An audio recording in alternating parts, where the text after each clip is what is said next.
esperan normalmente que Derecho Penal 3 de inicio sea solamente explicación de delitos, así como lo hicieron en Penal 2. Pero resulta que el loco que les da Derecho Penal 3 y de la jornada vespertina tiene otra perspectiva. Volver a repetirles lo que es la teoría general del delito, porque al final la forma en que se van a explicar los tipos penales o las figuras delictivas va a ser totalmente distinta a la que normalmente estaban ustedes acostumbrados y que de alguna manera pareciera que un poco más sencilla, pero al final y bueno, entonces con esta nueva forma de analizar y ver la teoría del delito, ven ustedes que en el derecho penal lo que se utiliza es realmente la habilidad del conocimiento y la astucia para poder alegar en la audiencia respectiva y tener fundamento para sus alegatos, tanto en la teoría como que en lo que la ley exactamente está regulando. Disculpen, pero todavía sigo con las molestitas de la garganta. ¿Ah? Entonces, porque considero que esa es la obligación que tengo como profesor de Derecho Penal y la obligación más que todo de formar abogados. Formar abogados, que esa es la principal meta. De esa cuenta, pues no sé si ya, no sé cuántas personas han visto el material que subí, ¿verdad? Un material que obviamente pues en la página está y que resulta, como les digo yo, interesante, ¿verdad? Interesante porque en algún momento pues nos toca vivir realmente este tipo de cosas, ¿no? En cuanto a la publicación y lo que como abogados tenemos eventualmente que vivir. Sí, hay cosas increíbles que a veces uno encuentra en el ejercicio de la profesión y algunas cosas nos parecerán un poco exagerado, digamos.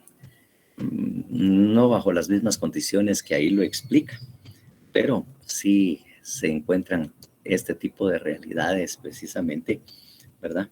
Y obviamente son las que no lo subí a la página del grupo, ahí en el Facebook, ¿verdad? Ahí fue donde subí estas ideas, ¿no? Y entonces, obviamente, una de las características o una de las, buenas tardes, una de las cosas que tiene el derecho penal es que es apasionante. Muy fácilmente uno se apasiona y se involucra subjetivamente con los casos, ¿no? Claro. Entonces, obviamente, muchas veces nos produce este tipo de sentimientos, dolor, y uno a veces tiene que lidiar con este tipo de cosas, ¿no? Entonces, bueno, entonces, como les digo, de alguna manera me pareció interesante lo que ahí se explica. Sí, es un poco largo las ideas ahí expresadas, pero Juan José Quintana, es la página que tenemos nosotros del grupo de Derecho Penal 3. Esa es donde está precisamente esa publicación. Entonces, ahí Lorena, sí, muy interesante. No, de veras, es verdad lo que se afirma, no crean que muchas cosas son pajas. Claro, en la forma en que tal vez lo expresó el autor de esa nota le puso mucho sentimiento realmente a este breve análisis que se hizo o esta publicación que se hizo, pero obviamente sí, efectivamente, como les digo yo, sí tiene mucha realidad, ¿verdad? Tiene mucho de verdadero, mucho de realidad. Aparte de eso, subí también a la página, no sé si, bueno, tal vez algunos ya la empezaron a ver, que son las reformas que se hicieron al Código Penal respecto a los delitos, ¿no? delitos en contra de la niñez y la adolescencia.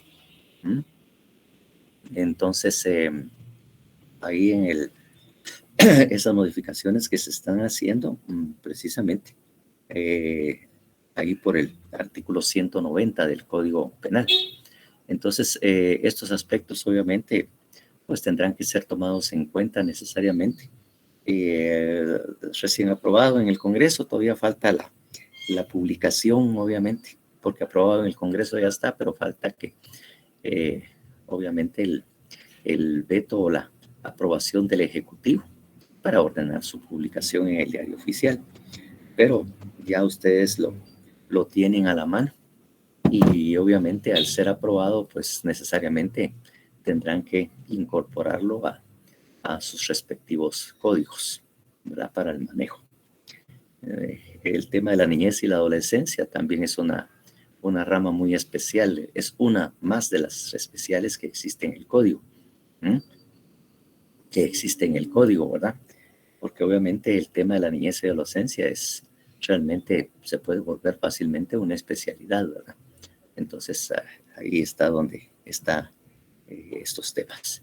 Entonces ya habiéndoles comunicado eso, no sé si hubiese algo que alguien quiera manifestar o decir. De lo contrario, pues nos seguiríamos al pleito de la antijuricidad, a lo que estábamos ya platicando con este tema, ¿verdad? Respecto a la antijuricidad, que es lo que estábamos de alguna manera analizando como elemento del delito. Entonces, no sé, algún comentario, alguna cuestión que quiera avisarse de la publicación que yo les decía, lo que efectivamente tiene uno que vivir a veces como abogado. Uno de los primeros que ahí se mencionan respecto a que efectivamente hay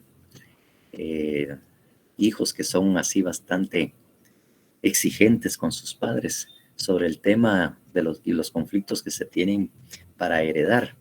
Y sí, a veces se mira que hay hijos sumamente interesados precisamente en que ellos sean los herederos de todo lo que tiene el papá. Y total que andan ahí haciendo de todo, pues. Incluso hay algunas publicaciones en ese sentido. Así que eso tampoco es extraño. Y efectivamente, incluso he sabido de casos de casos de que con la ayuda de un notario van donde está el papá o la mamá bastante enfermos, incluso ya en condiciones que ya ellos no puedan tomar decisiones.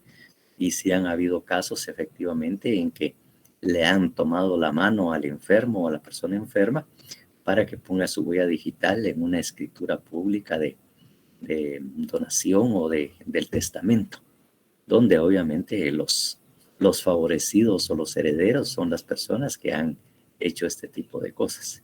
Y obviamente, oportunamente se han tenido que ir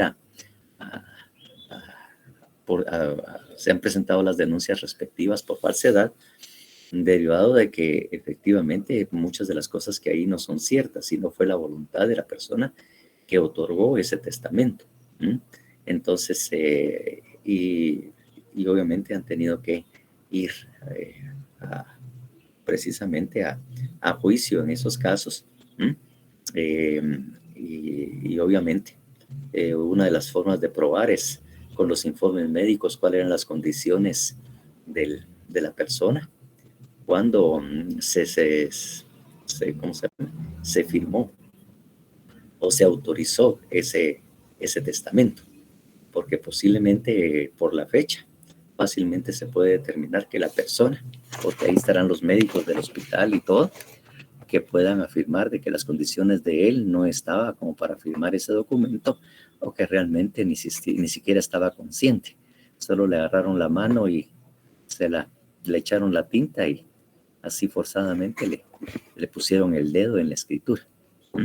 Y obviamente por ahí consiguieron un testigo, porque usualmente cuando firma con huella digital hay un testigo de asistencia en donde él supuestamente da fe de que él estuvo presente en el acto y vio que la persona manifestó esto y que voluntariamente le puso el dedo. Y esa era una de las condiciones, ¿verdad? María Betsabé. Sí, sí, ya vio, exactamente, ahí estamos viendo un caso de esos, pues. Sí, obviamente, en muchos casos, pues la gente se queda así y no denuncia, porque obviamente hay un costo que pagar por eso. Aunque si se presenta la denuncia, es posible que el Ministerio Público asuma, ¿va? Sin necesidad de, cuando veremos procesal penal, vamos a ver qué se puede hacer, ¿no? Entonces, pero no necesariamente, pero obviamente no tienen la capacidad muchas veces económica o no quieren meterse a un lío para pagar un abogado para que les lleve el caso, porque son casos que sí tienen su poco de duración y son bastante importantes también.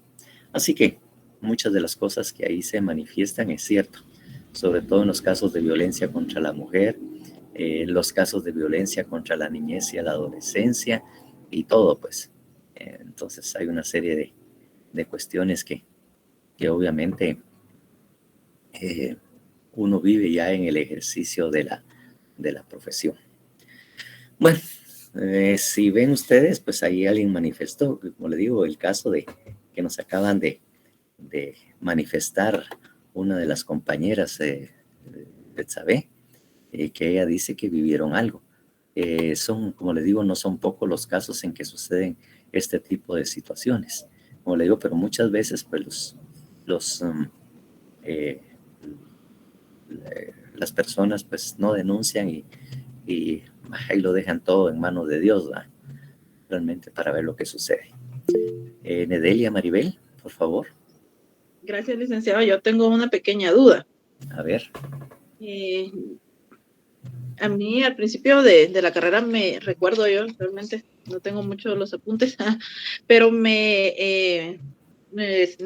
decía el licenciado que uno como profesional ya ejerciendo, uno no puede ser abogado, defensor de alguna manera de algún familiar. Uh-huh. No existe esa limitación para que sea familiar la persona que ejerza la abogacía. Ahora en el notariado sí. Ahora, moralmente, sí hay una limitación, Uh-huh. porque usted de alguna manera, por ser su hermano al que está defendiendo, entonces a veces el parentesco o la relación que existe entre como quien dice, el abogado y su cliente, hace que uno a veces se pierda el control y lo piense más con el corazón que con el juicio o la mente fría que debe de tener. Incluso. Y en lo del notariado, ¿cómo sería? O sea, yo como ya licenciada, o sea, abogada y notaria, puedo venir y hacer, por ejemplo, una escritura a favor de mi esposo y su mamá, así como, por ejemplo, un testamento, como lo que usted hablaba, o una donación. Fíjese que obviamente, digamos, usted puede hacer la escritura, pero no puede hacérsela para sí misma, ¿no? O sea, sí misma tiene que acudir a un notario para que le haga esa escritura, aun siendo notario. Usted por sí Que misma no puede me ejercer. la Y autorice y si, la haga. pues exactamente, y si es, obviamente siempre hay abogados, amigos y notarios de decir, vos préstame tu protocolo para hacer mi testamento, ¿va? Bueno, siempre hay, ese Sí. no es el problema. El problema es que si su pariente quiere otorgar una escritura, ahí sí está definitivamente prohibido, pues. Y en cuanto a la abogacía, pues no existe esta provisión, pero sí existe, pues. Incluso hay abogados que se defienden a sí mismos, pero hay un dicho así popular que dice que el abogado que se defiende a sí mismo tiene un tonto por cliente.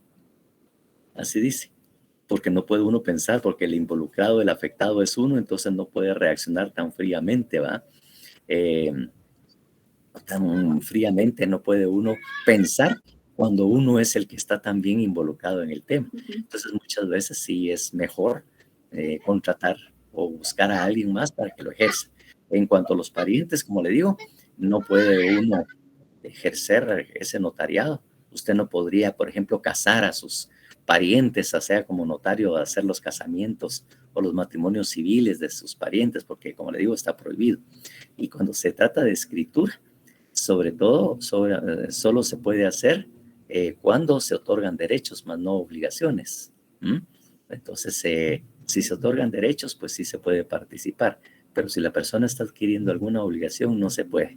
Pero la regla general es mejor no intervenir, porque, como le digo, puede haber una conflictividad por el hecho de ser parientes con la persona o que está otorgando la escritura. Esas son las Fíjate que normas. sí, prácticamente le preguntaba eso porque en algún momento yo trabajé con una licenciada y ella le hizo una escritura, o sea, de testamento, ¿verdad? De el esposo con la mamá del esposo, ¿verdad? Con su suegra. Uh-huh. Y luego de ahí, una hija de esta señora, o sea, hermana del señor ¿Sí? que es el esposo, ¿verdad? La demandó a ella por esa misma causa. Así es. Entonces me surgió la duda si realmente, o sea, uno podía hacer eso, ¿verdad? O Sí, estaba pues, prohibido. no, por eso le digo, existe esa prohibición. Solo dice que sí puede hacerse cuando es para otorgar derechos, ¿verdad? Entonces, si es para otorgar derechos, obviamente, pero si es para adquirir obligaciones, entonces ahí sí definitivamente está prohibido. ¿Mm? Ah, bueno, Ahí muy bien. definitivamente está prohibido. ¿Mm? Así Muchas es. gracias, licenciado. Bueno, entonces, bueno, ya que pasamos de eso, entonces, bueno, vamos a continuar entonces con el tema de la antijuricidad. De alguna manera, no sé, recuerdo yo, y aquí estábamos tratando de recordar, obviamente en lo respectivo a las otras causas de justificación, o sea, las otras que son el estado de necesidad y el legítimo ejercicio de un derecho, pues no había tanto análisis ni tanta conflictividad. Entonces, pues íbamos a hacer que ustedes ya lo dieran una leidita para ver si tenían alguna duda al respecto, ¿no? Lo que sí genera bastante problema es, por ejemplo, los casos como legítima defensa, que sí hay necesidad de interpretar bien, ¿verdad? El artículo o ese numeral 1 de las causas de justificación, sí había que hacer la interpretación. Como vieron ustedes, por lo característico de los literales B y C, esos que hay que explicarlos bien. Y porque cuando ustedes son abogados tienen que, y están alegando una legítima defensa, tienen que fundamentar bien la legítima defensa. Y la explicación del B que dice necesidad racional, su fundamentación es que debe haber un razonamiento jurídico y fundamental para alegar que la utilización del medio o que se utilizó, ¿no? Aun y cuando no haya mucho reclamo, entonces tiene uno siempre que fundamentar y razonar, porque es racional lo que tiene que usar el medio, que era realmente el medio empleado lo que sin ningún problema podía utilizarse dadas las condiciones de la agresión ilegítima que la persona estaba siendo víctima, ¿no? Y que obviamente ahí no hay ninguna contradicción en la ley o con el hecho de haber eso.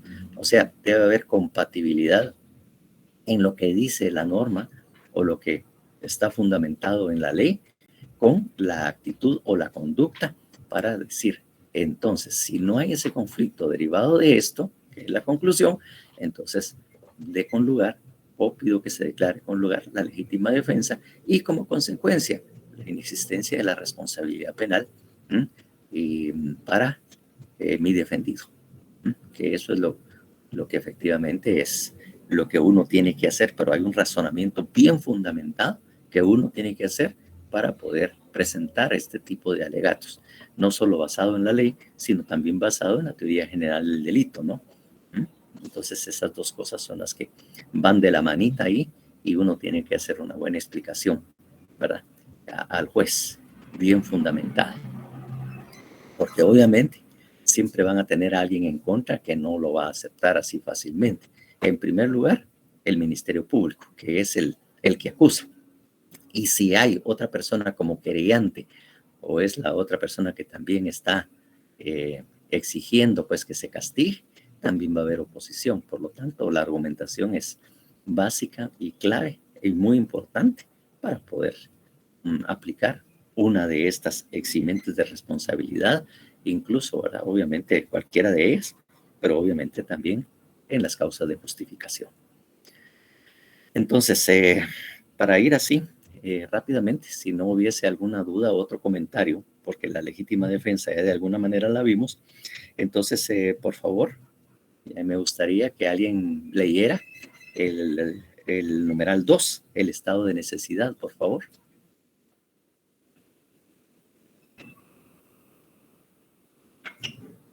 Si gusta, yo, licenciado. Muchísimas gracias, Ronald. Estado de necesidad. Quien haya cometido un hecho obligado por la necesidad de salvarse o de salvar a otros de un peligro, no causado por él voluntariamente ni evitable de otra manera, siempre que el hecho sea en proporción al peligro.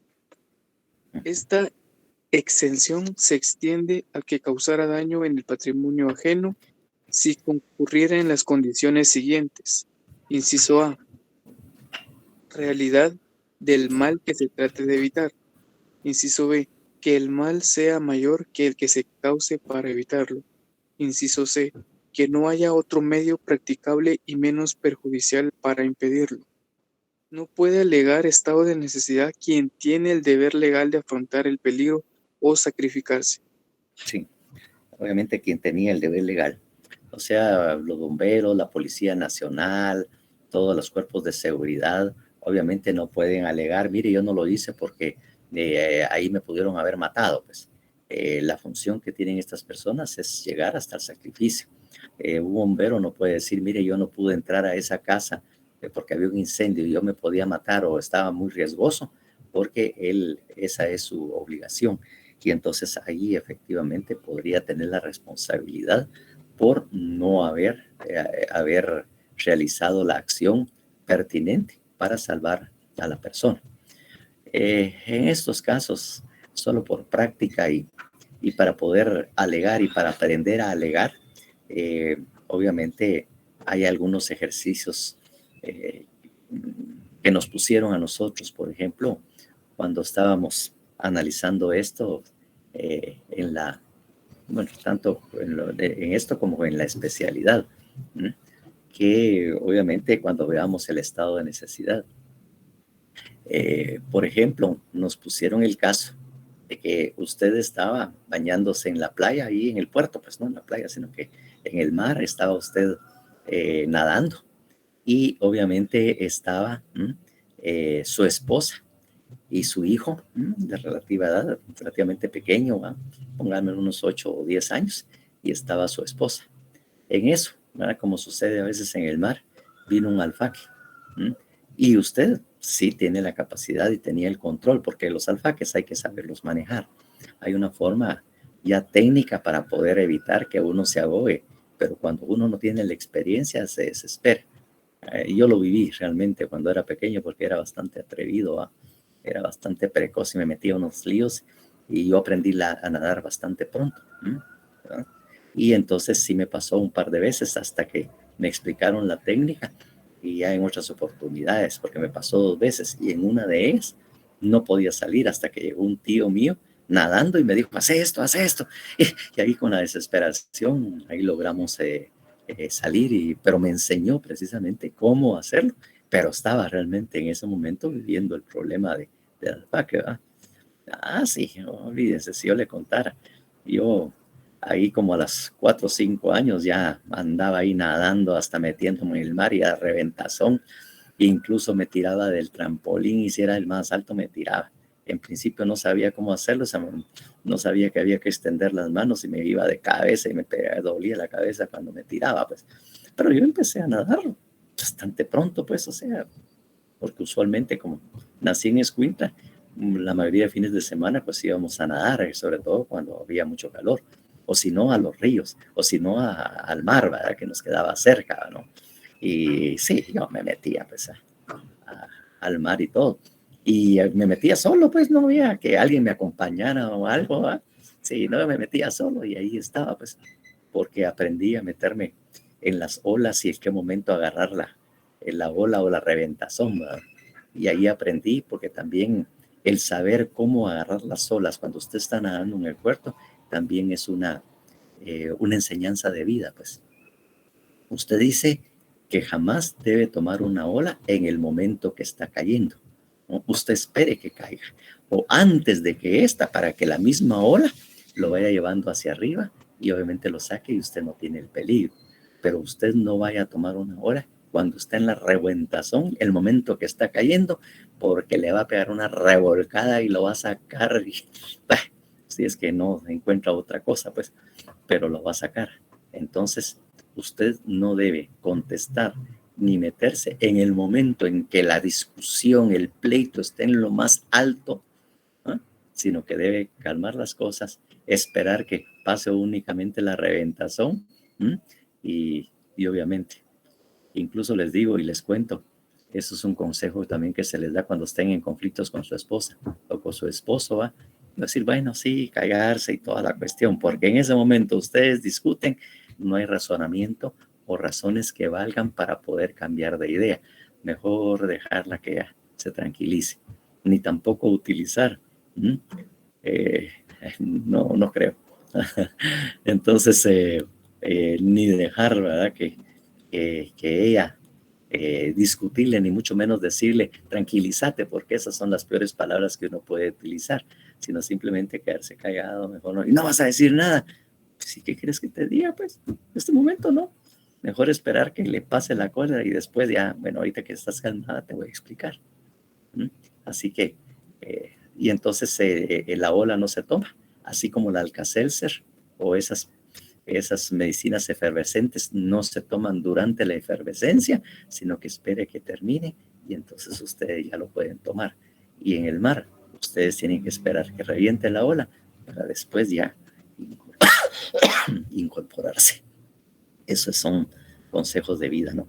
Entonces yo les digo, entonces nosotros poníamos esos ejemplos jurídicos y nos ponían y nosotros teníamos que razonar que estaban ustedes con su hijo o hija, estaba su esposa y en ese momento, ¿verdad? Había un alfaque.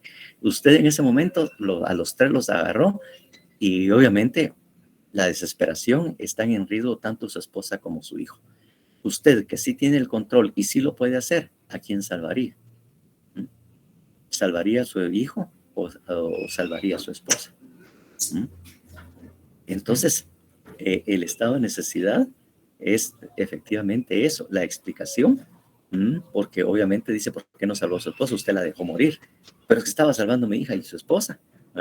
Entonces, hay una discusión ahí, obviamente para demostrar que efectivamente usted solo podía salvar a uno.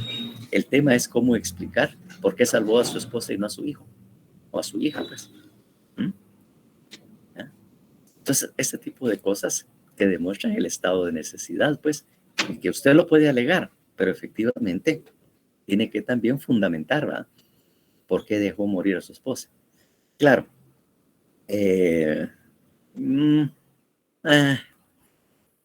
podría ser el que tiene más posibilidades, pero hay otros elementos que hay que analizar, ¿verdad? Hay que analizar. Incluso el derecho tiene el escoger a alguien. Incluso hay alegatos que dicen que a lo que debe usted salvar es a su esposa. A su esposa. Hijo puede hacer nuevamente y esposa como la que tiene no lo va a poder hacer. Entonces justificar eso, ¿no? Son alegatos que se hacen.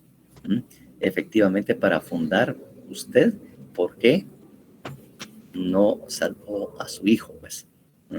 Entonces, otros también dentro de la argumentación alegaban de que salvar al hijo, porque obviamente ya sonaba un poco risible también, ¿va? Bueno, mujer puedo conseguir, pero un hijo no lo puedo volver a hacer, pues.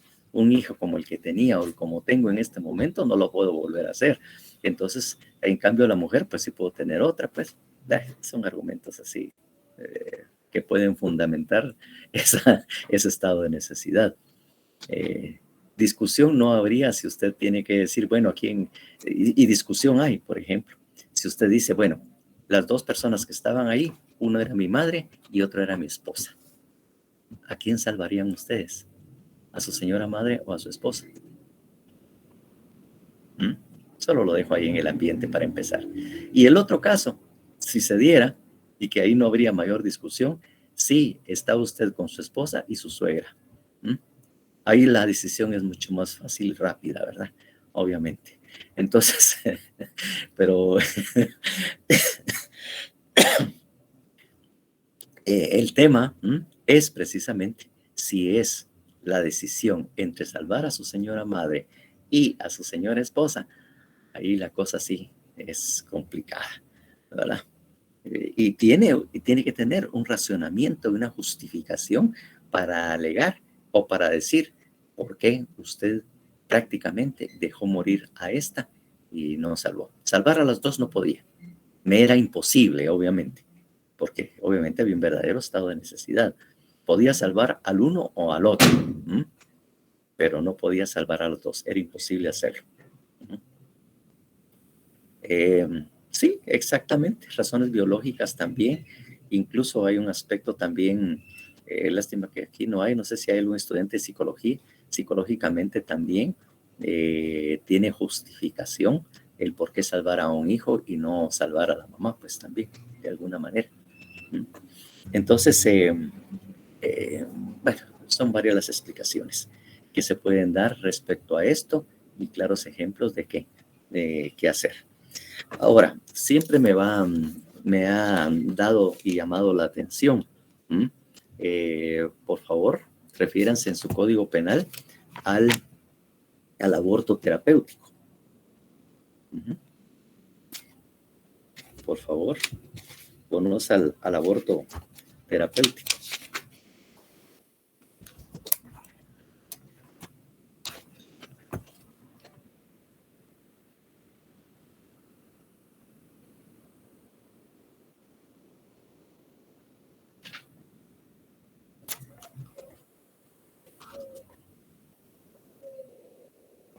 Artículo 137. Aborto terapéutico.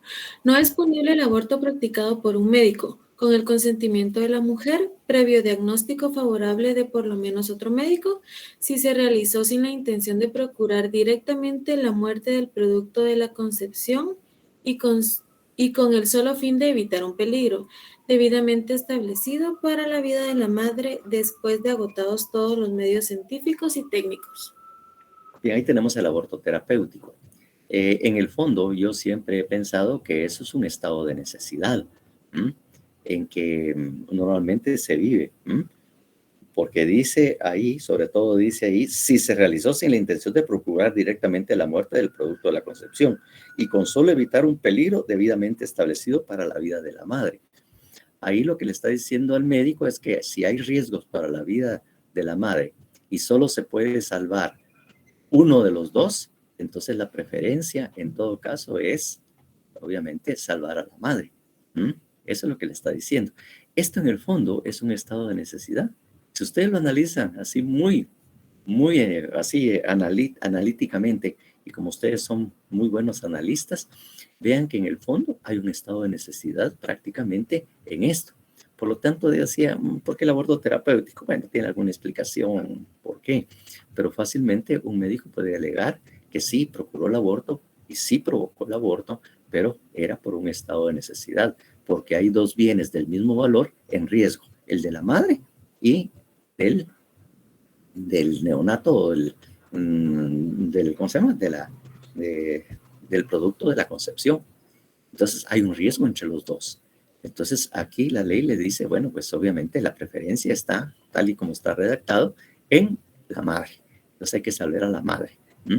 Ahora bien, esto es en condiciones normales. Es decir, una señora pues está acudiendo al ginecólogo, al ginecobstetra para estarlo, sus controles que son necesarios ir con frecuencia cuando se está en estado de embarazo, incluso en los últimos meses, pues ya la visita es mucho más frecuente, ¿no? Y si el médico se da cuenta en esas visitas de que hay un riesgo o un problema, pues tendrá tiempo para hacer todo lo que dice ahí, ¿verdad? El aborto conceptivo de las maniobras se dice ahí, ¿verdad? Con el consentimiento de la mujer, previo diagnóstico favorable de lo menos otro médico. Si se realizó sin la intención de procurar directamente la muerte del producto de la concepción, ¿verdad? Entonces, ahí es donde hubo tiempo todavía para ver un estado, una enfermedad o una circunstancia en el que hay tiempo para ir a ver otro médico. Pero ¿qué hace un médico en una emergencia? Y posiblemente esa persona que va a la emergencia nunca fue tratado por los médicos que están en la emergencia, pues porque esa es otra especialidad totalmente distinta, pues, en muchos casos.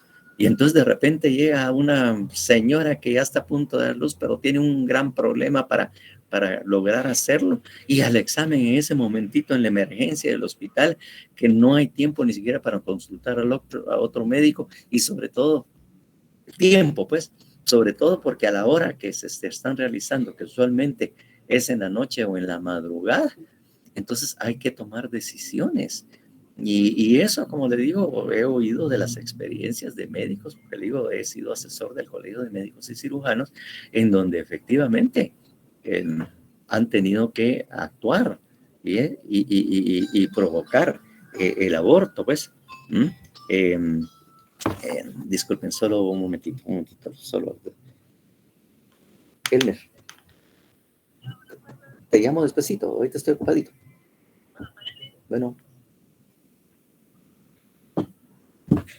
Bueno, entonces yo le decía que efectivamente en ese momento pues no hay otra oportunidad que se tiene porque no hay ni el tiempo necesario en una emergencia para estar haciendo las consultas, porque de repente se va uno o se van los dos y usted pudiendo la oportunidad de salvar al otro, pues.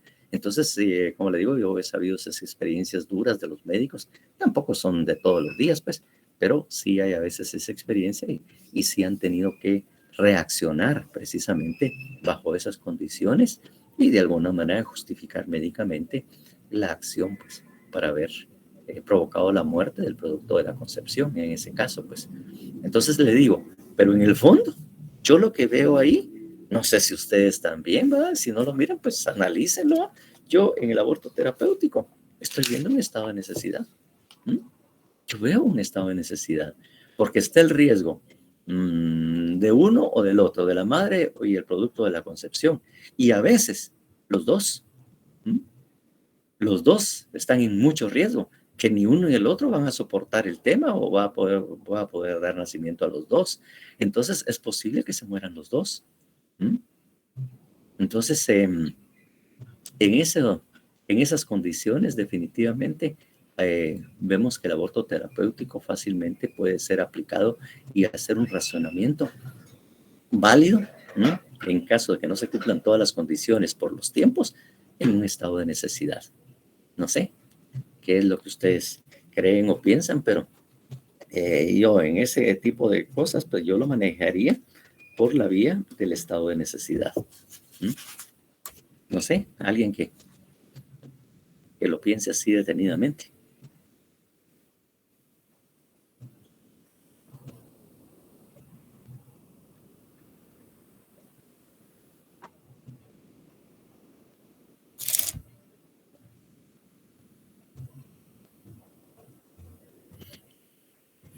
Bueno, si no hay mayor comentario, entonces quiere decir pues que obviamente solo los dejó pensando, ¿verdad?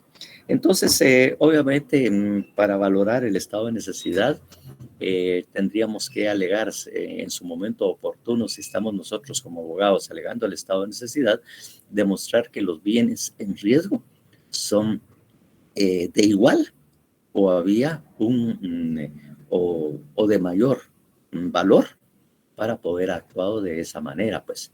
O sea, si hay uno de mayor valor, entonces se ataca o se agrede al de menor valor, obviamente. Y si son iguales, no importa las condiciones, ¿verdad? Es cuando les decía, están en riesgo un papá o mamá y esposa, por ejemplo, pues, ¿eh?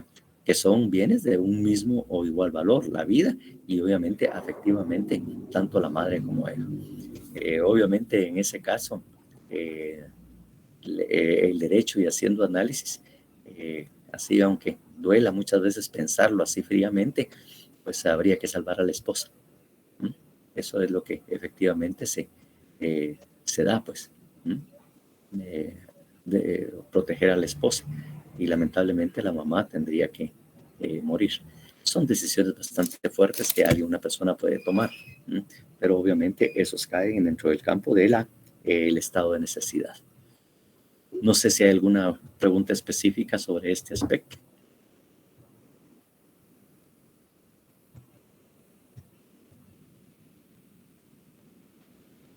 Bueno, si no la hay, ¿verdad? Miren ustedes eso, lo que dice este segundo párrafo. Esta exención se extiende. Licenciado, Sí, Gustavo. sí le preguntaron ahí en el chat, Luis Fer le preguntó en qué se basa el criterio para salvar a la esposa. Y no salvar a la mamá. Precisamente porque por la misma edad, la edad que tienen las dos.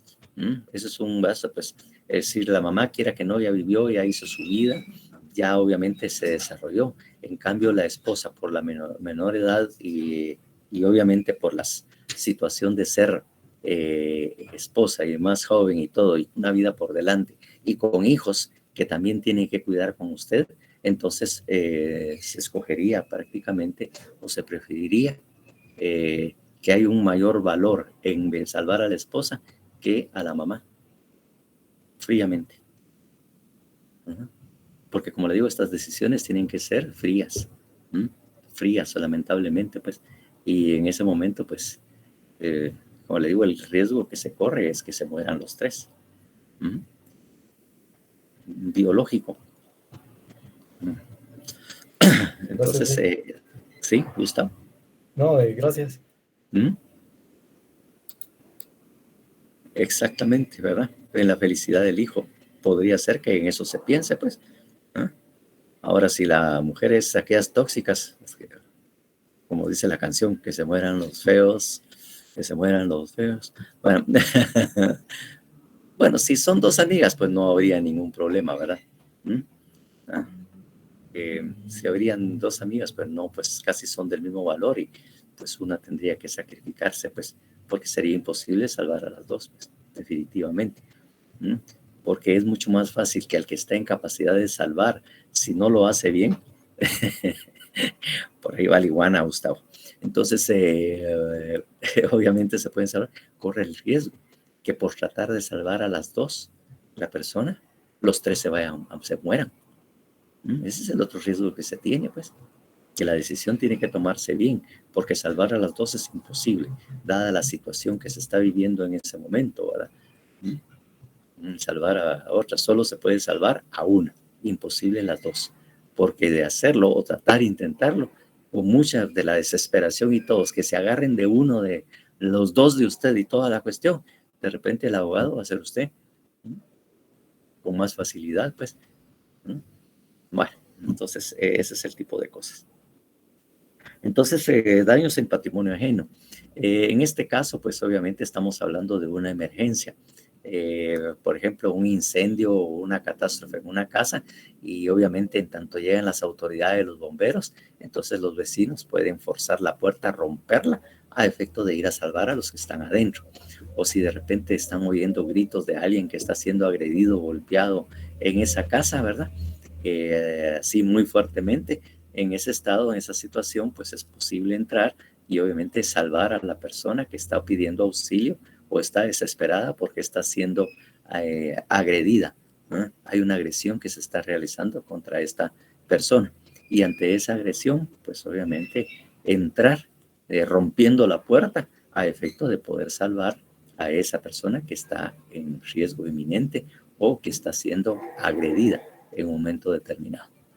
Eso es lo que podría darse precisamente en esos casos.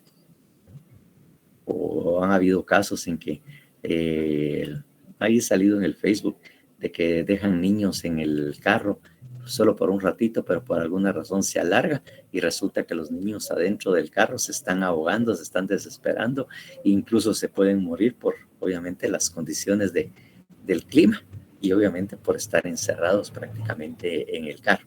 Entonces se ha visto casos en que han tenido que romper inmediatamente el vidrio del carro para que entre aire, abrir la puerta y poder salvarlos, pues.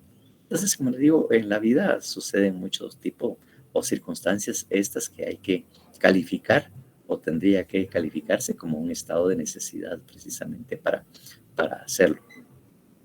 Incluso la misma policía, para ingresar a una casa o una propiedad privada, tiene que tener una orden autorizada por juez, obviamente, para el allanamiento y para ingresar, porque si no lo tiene, hay un allanamiento ilegal.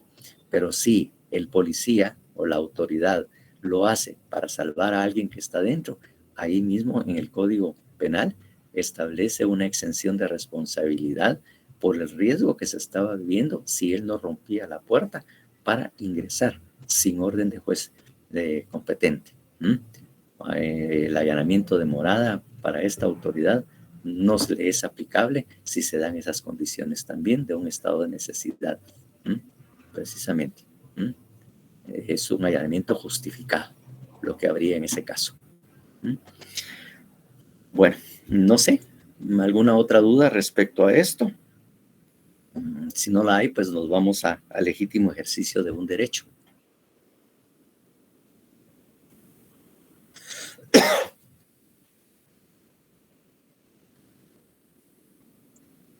Licenciado, tal vez podría dar un ejemplo del inciso C o un poquito más, por favor, licenciado. Del inciso C, que es que no haya otro medio practicable y menos perjudicial para impedirlo. Así es, licenciado. Fíjese, obviamente, como dice ahí, ¿verdad? El medio que se utiliza para salvar o para proteger un bien en contra del otro, dice que no haya otro medio practicable, que lo único que me quedaba es dejar que muera uno para que viva el otro. Esa es una condición precisamente, que no haya otro medio practicable y menos perjudicial para impedirlo, ¿verdad? Si hay un medio no perjudicial y sí se puede, sí están las condiciones y se dan las condiciones para hacerlo sin necesidad de asumir el riesgo inmediatamente, entonces dice que esa es una de las situaciones que debe también de probarse o establecerse, que lo único que yo podía hacer era eso, exactamente. En el otro semestre, no sé si logramos encontrar esa película del veredicto, del piloto aviador que mata a los 300 o 400 que iban en el avión para salvaguardar un estadio en Europa, que eran como, pero que eran como 140,000 o 160,000 los que estaban en ese estadio jugando una eliminatoria de las Champions, de la Champions League, y que obviamente este piloto lo que hace es disparar un proyectil contra el avión de pasajeros que había sido tomado, que ya creo que les había platicado de eso, el avión turco o de los musulmanes que lo habían tomado, y que ellos decían que si no hacían, o que lo que iban a hacer era estrellarse contra el estadio. Ahí también vemos un estado de necesidad, y uno de los argumentos implícitos en el tema era eso, que no había otro medio practicable y menos perjudicial que poner en riesgo o prácticamente matar a los 400 que iban en el avión en ese momento, que iban en el avión, y salvar la vida de 140,000 personas que estaban en un estadio. Ese es el ejemplo que les podría dar yo respecto al C. No sé si ayudaría a eso, pues. Sí, licenciado, gracias. Perfecto. Como le digo, a veces las películas uno las mira y no mira estos tipos de aspectos porque no lo mira desde la perspectiva o no se ha puesto los lentes de abogado. Entonces, cuando uno mira los lentes de abogado, entonces y analiza las películas ya no tienen la misma orientación. Hay una película muy bonita también, hay varias, hay como 150 películas así, un poco ya de hace muchos años, donde hay sugerencia, pues, que se miran estas películas porque ahí hay análisis jurídico que hacer y tiene buenas muestras para no solo ver la película y ver lo sentimental de esto, sino también ver el aspecto jurídico y que lo hace pensar. Y como, gracias a Dios, en el derecho penal, estas instituciones o estos eximentes o estas circunstancias son universalmente prácticamente aceptadas, entonces esos ejemplos sirven en cualquier país porque los argumentos y las normas que regulan estas instituciones son muy similares en todos los países. Podrá faltar una cosita, otra, pero al hacer los razonamientos y la fundamentación, aun y cuando no esté normado, se puede llegar a esas mismas conclusiones de que efectivamente la persona actuó bien, que no fue antijurídica o contraria a derechos su actuación, en todo caso. Porque eso es lo que estamos defendiendo, ¿se recuerda? ¿Ya? Inventando a Ana. ¿Sí? Bueno, ahí tienen una sugerencia, ¿va? Una sugerencia en el tema. Realmente no sé cuál es esa.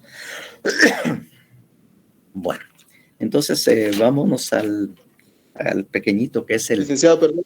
Sí, René. Fíjese que solo me queda una dudita con respecto al segundo párrafo del inciso C, Sí. que dice que no puede alegar estado de necesidad quien tenía el deber de afrontar el peligro.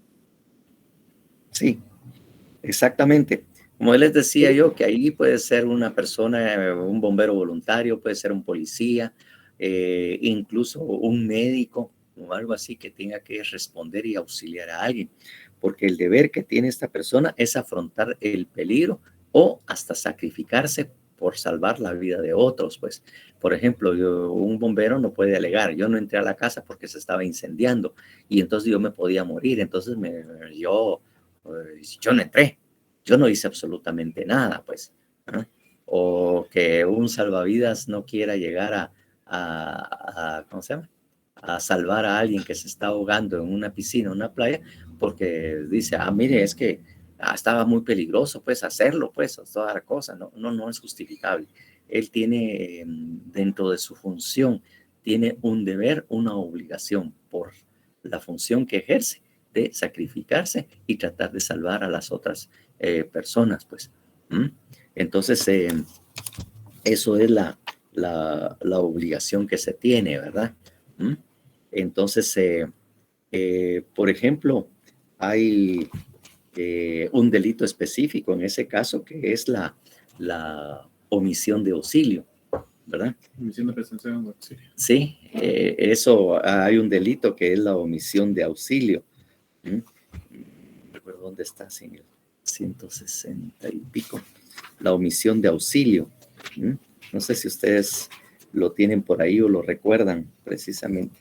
La omisión de auxilio.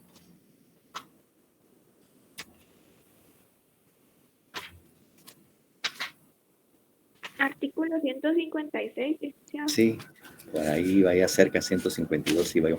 Sí, por favor. Entonces, miremos precisamente lo que ahí se regula. Por favor, lea alguien el 156. Omisión de auxilio.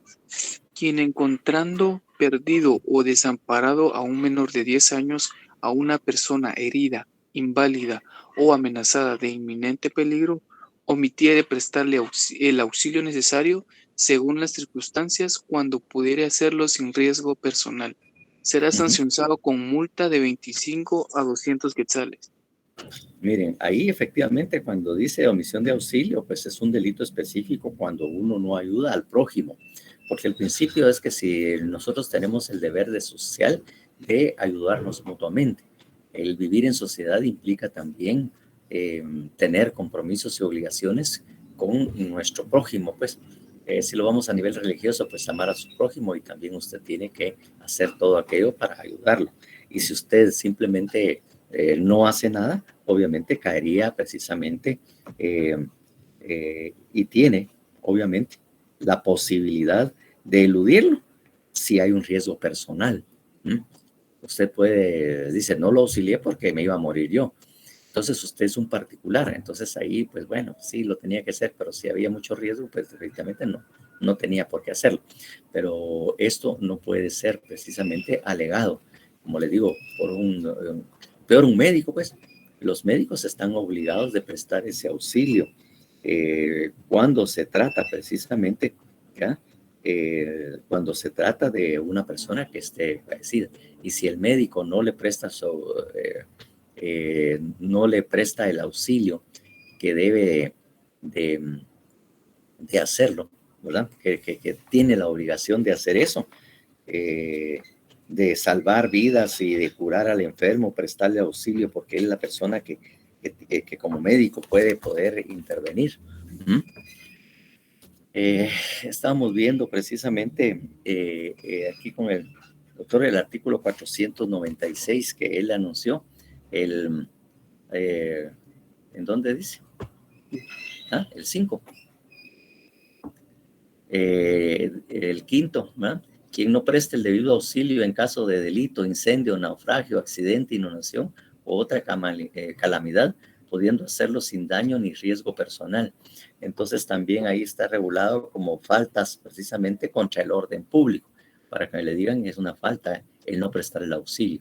Pero si obviamente la persona por no prestar el auxilio se muere, entonces ¿en qué delito caería uno?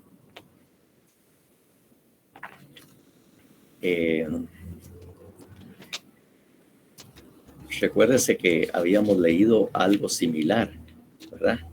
En la comisión por omisión, también que va también de alguna manera incluido por ahí, ¿verdad? Quien omita impedir un resultado, quien tiene el deber jurídico de evitar, responderá como si lo hubiera producido. Recuerden ustedes, también está ese artículo 18. Mire cómo todo se relaciona precisamente en el Código Penal. No hay coincidencia, ¿no? Cuando hablamos legalmente hay concordancia.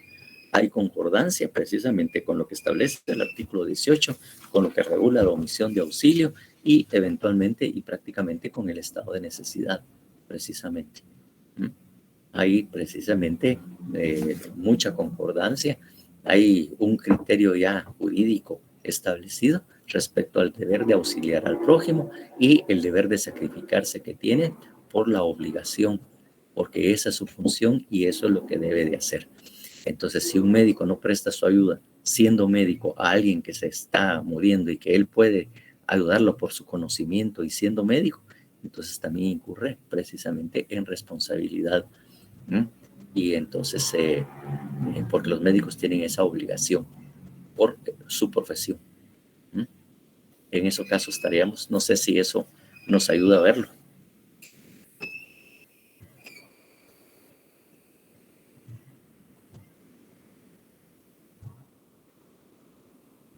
¿Estamos bien?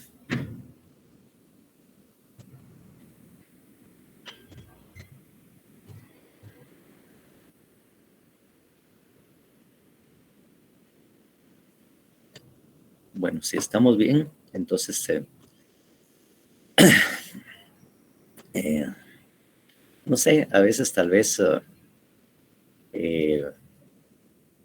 no sé si tal vez ahí se quedan un poco confundidos porque como hay un manejo integral de no solo un artículo, 2, 3 y todo lo demás y hablarle de casos, a veces se quedan ustedes un poco sorprendidos, aturdidos de cómo es que debe uno manejar el código, pero así es como lo debe manejar incluso cuando está en sala de juicios, pues.